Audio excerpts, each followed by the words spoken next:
In this video, we show how to replace the HPM in an R470.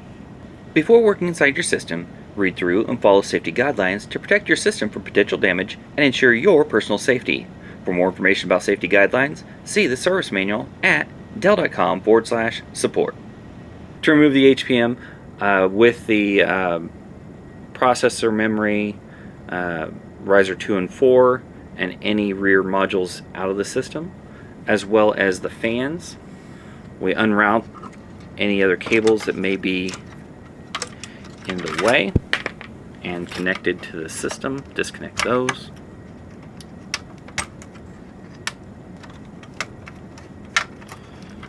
And you should be able to move those out of the way as well. Now with that, you also need to disconnect the intrusion switch,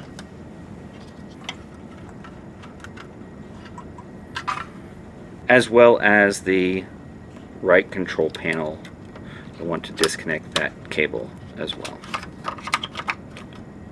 With all those things disconnected, lift up on the blue plunger and slide towards the front of the system, and then lift this out of the system.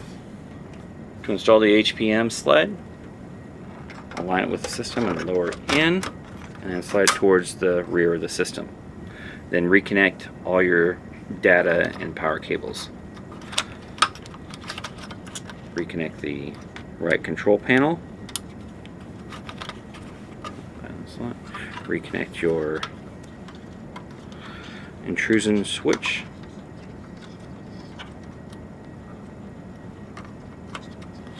Make sure you've rerouted the cables through the guides.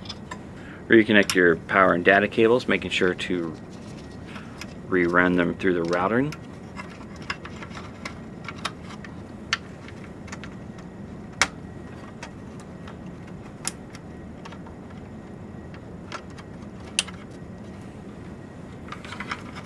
If you have the optional left control panel, rerun this back for the attic board, and then just finish with cleaning up all your